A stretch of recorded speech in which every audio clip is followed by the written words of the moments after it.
On January 15, 2009, U.S. Airways Flight 1549, an Airbus A320-214, ingested a flock of geese that nearly lost all engine power and was subsequently ditched on the Hudson River about 8.5 miles away from LaGuardia Airport.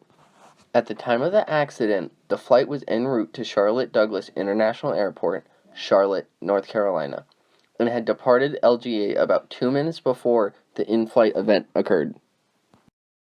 The Airbus A320-214 is a dual-turbofan, single-aisle airliner. The FAA approved its type certificate on December 15, 1988. The model's cruising speed is 447 knots and has a range of 3,200 nautical miles and a cruising altitude of 36,000 feet.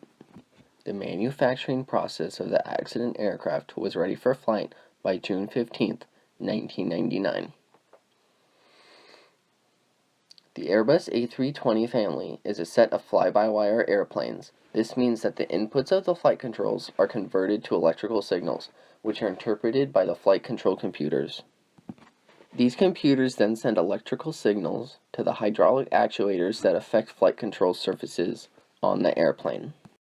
Flight 1549 on January 15th was the last day of the crew's 4-day flight sequence.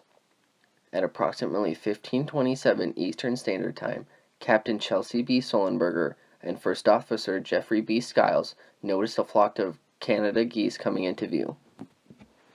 Almost instantly was a sound of thump and thuds with a followed shuddering sound. Within seconds, the engines started to roll back and the pilots attempted to restore power to the engines. After following protocol and attempting to restore power, Captain Sullenberger called a mayday warning to the ground communications. This video represents the flight path along with the cabin recording of the crash. This is Cactus 1539. Hit birds. We've lost thrust on both engines, returning back towards LaGuardia. Okay, you need to return to LaGuardia. Turn left heading up 220. 220. Sorry, stop your departures. Got emergency returning. It's 1529. He bird strike. He lost all engine. He lost the thrust in the engines. He's returning immediately. Cactus 1529. Which engines? He lost thrust in both engines. He said. Got it. Cactus 1529. We can get it for you. Do you want to try to land 1313? We're unable. We may end up in the Hudson. You got runway 29 available at Newark. Will be 2 o'clock in 7 miles. You can fly 4718, climb maintain 12000.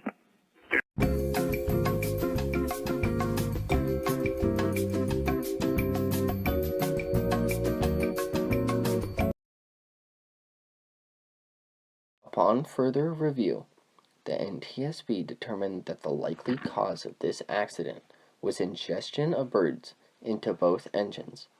This, in combination with the followed dual engine loss, forced Captain Sullenberger to choose to land on the Hudson River instead of nearby airports. The 150 passengers and the 5 crew members evacuated the airplane via the forward and overwing exits because the rear-facing doors sustained too much damage in the water landing. 1 flight attendant and 4 passengers were seriously injured. The severe fuselage damage and the unavailability of the aft slides was due to the FAA's approval of ditching the aircraft without understanding if the pilot could stay within parameters due to the loss of thrust and the captain's difficulty maintaining his intended airspeed upon landing. Upon investigation, the left engine, found in the water 8 days later, was severed from the front and rear attachment points upon impact. Contributing to the survivability of the accident was the availability of water landing gear that is not usually equipped on the airplane on a land flight, the proximity of the first responders to the crash site, and the appropriate actions taken after the crash. Conclusions that were made after the accident is the need to train pilots on how to respond to dual engine failure at low altitudes and to challenge their critical thinking skills and decision making to produce a successful outcome. Another conclusion that was made is that most of the passengers did not pay attention to the pre-flight safety presentation, indicating a need for a more effective way to convey safety information